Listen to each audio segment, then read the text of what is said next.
भारत के अंदर आपको पता है कि डायरेक्टर नेशनल इंटेलिजेंस जो अमेरिका की हैं वो दौरा कर रही हैं और सबसे पहले तो उन्होंने आपको पता है कि बात की है कि जी unfortunate persecution, killing and abuse of the religious minorities, Hindus, Buddhist का जिक्र किया उन्होंने।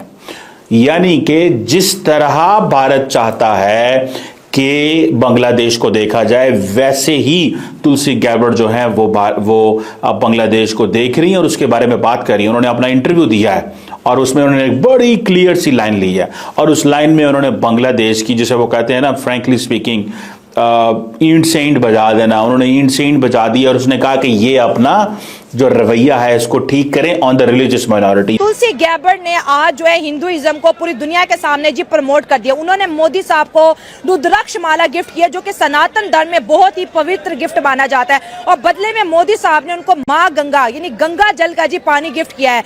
देखिए, ये अपने कल्चर को ना इस तरह प्रमोट करते हैं जिस तरह एक जगह आग लगी और वो फैलती जाए। अच्छा, ठीक है, वो सोशल मीडिया पर इस तरह वायरल करते जाते इनकी मीडिया भी कुछ इस तरह की है कि अब हमारे पास जो गेस्ट आता खास, हम उसको आबे जमजम पेश करते हैं या ओली बुक देते हैं, वो डर जाते हैं। तुलसी गैबर्ड जो है ना उनका एक और एंगल भी है, आपको पता है she is a practising Hindu, so उनका एक स्पिरिचुअल कनेक्शन भी है इंडिया के साथ। सो वो कह रहे हैं कि जी आप ना बांग्लादेश आएगा ना पाकिस्तान आएगा और वेस्टर्न वर्ल्ड आके इंडिया में वो बोलेगी जो इंडिया कहेगा। जय हिंद दोस्तों, director national intelligence of America मौजूद हैं भारत में। तुलसी गैबर्ड जी ने नरेंद्र मोदी जी को रुद्राक्ष माला गिफ्ट की और वहीं नरेंद्र मोदी ने मां गंगा का जल उनको गिफ्ट किया।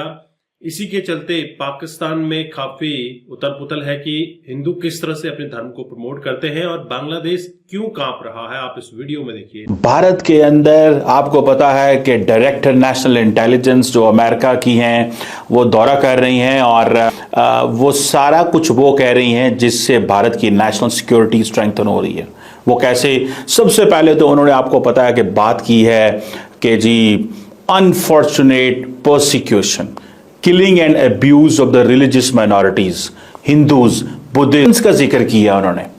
यानी कि जिस तरह भारत चाहता है कि बांग्लादेश को देखा जाए वैसे ही तुलसी गैबर्ड जो है वो अब बांग्लादेश को देख रही हैं और उसके बारे में बात कर रही हैं। उन्होंने अपना इंटरव्यू दिया है और उसमें उन्होंने एक बड़ी क्लियर सी लाइन ली है और उस लाइन में उन्होंने बांग्लादेश की, जिसे वो कहते हैं ना फ्रैंकली स्पीकिंग, ईंट से ईंट बजा देना, उन्होंने ईंट से ईंट बजा दी और उसने कहा कि ये अपना जो रवैया है इसको ठीक करें ऑन द रिलीजियस माइनॉरिटीज। ये है एक स्टेटमेंट।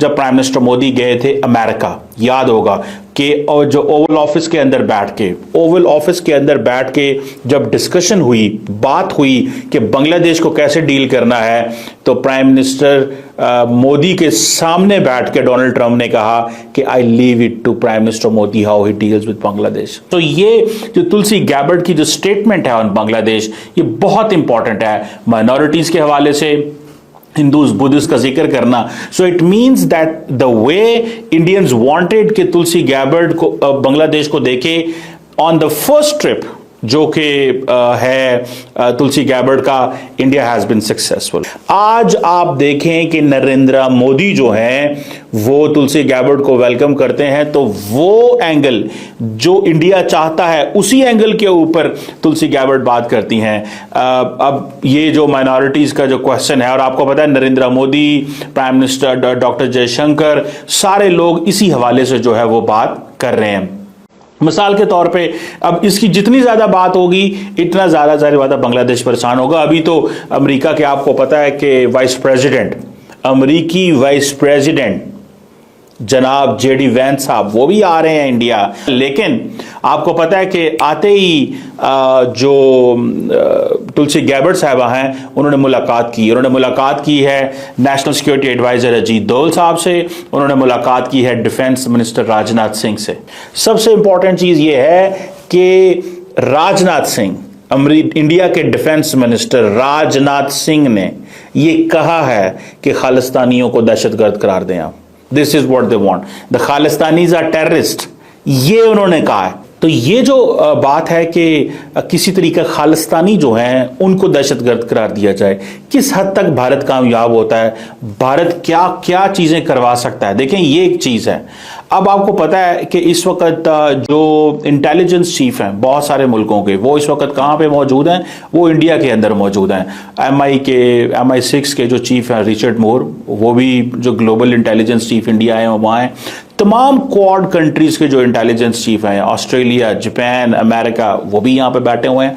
दहशतगर्दी हमारे मुल्क में हो रही है, इंटेलिजेंस चीफ्स इंडिया में बैठे हैं। कोऑपरेशन पाकिस्तान को चाहिए, इंटेलिजेंस चीफ्स इंडिया में बैठे हैं। ना हम ईरान के इंटेलिजेंस चीफ को मिलते हैं। अफगानिस्तान वैसे ही उनको परवाह कोई नहीं है, वो कहते हैं ये दहशतगर्द हमारी प्रॉक्सीज हैं, इसी तरह पाकिस्तान पे हमले करते रहेंगे, हम इसमें आपकी कोई मदद नहीं कर सकते। ना हम चाइना के इंटेलिजेंस चीफ से बैठने को तैयार हैं, ना रशिया, ना सेंट्रल एशिया, कुछ भी नहीं है, कुछ भी नहीं है। ये इंटेलिजेंस चीफ वहां बैठे हुए हैं। ये सारे के सारे इंटेलिजेंस चीफ बैठे क्या करेंगे?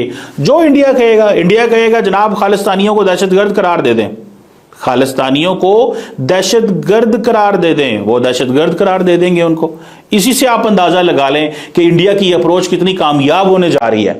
और इंडिया के जो कोर इंटरेस्ट हैं, इंडिया ने फिर 26/11, अब इससे पहले कि पाकिस्तान अपना केस बनाएगा, इंडिया ने फिर उठा के हर चीज जो है ना दे मारनी है। उसने कहना जी अच्छा जी आप तो इन्वॉल्व हैं, आप तो इन चीजों में हैं, हम तो आपका कोई साथ नहीं देने वाले भाई साहब। अब ये जो इकोनॉमिक रिलेशंस हैं और टैरिफ से, इसके ऊपर भी तुलसी गैबर्ट उनसे बात कर रही है कि हाँ भाई हम आपके साथ जो ये टैरिफ्स वाली जंग आपके साथ कोशिश करेंगे कि ना छेड़े। देखिए, नरेंद्र मोदी ने जो तुलसी गैबर्ट पे इन्वेस्टमेंट की है, जो नरेंद्र मोदी ने तुलसी गैबर्ट के साथ अच्छे ताल्लुकात बनाए हुए हैं इन टर्म्स, मैं समझता हूं कि ये नरेंद्र मोदी की स्मार्टनेस थी। उस वक्त ये नरेंद्र मोदी की स्मार्टनेस थी।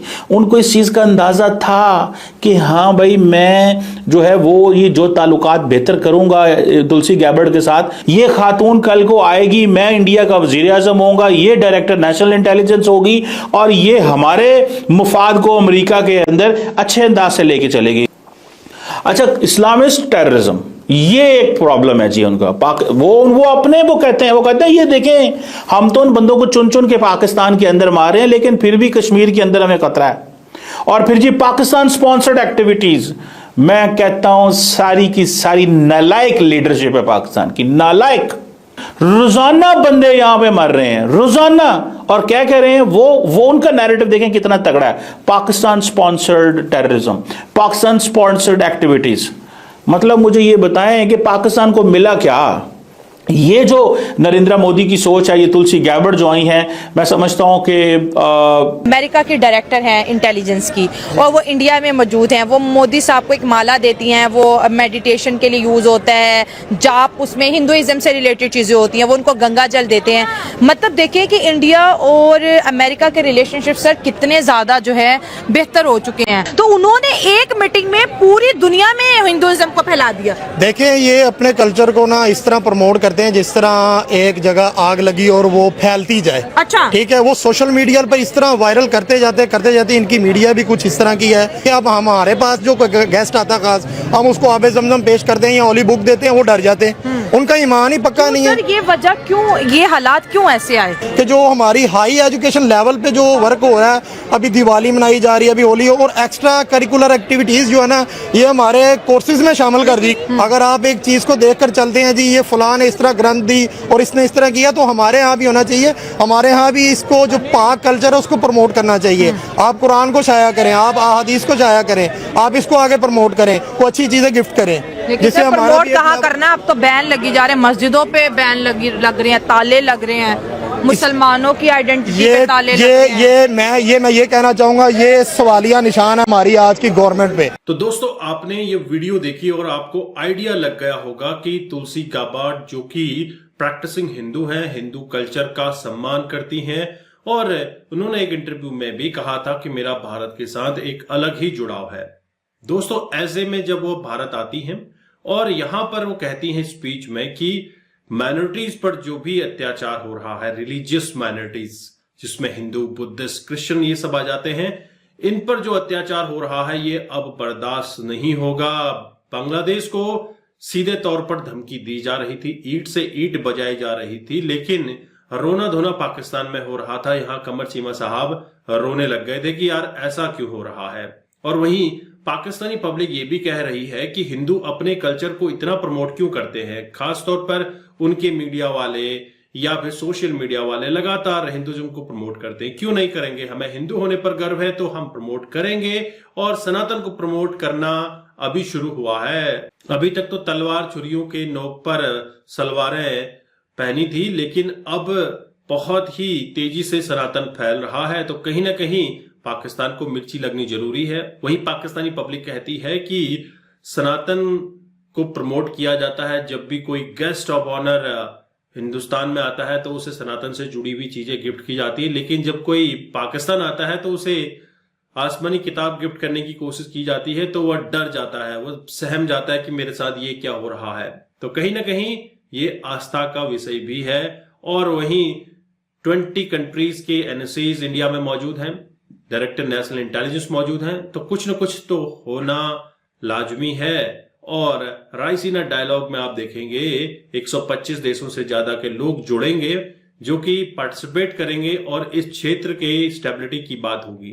आप क्या समझते हैं, आपके क्या विचार है, कमेंट कीजिएगा। चैनल पर नए हैं, चैनल को भी सब्सक्राइब करें। हम आपको मिलते हैं अगले वीडियो में, तब तक अपना ध्यान रखें। जय हिंद, जय भारत, जय श्री राम।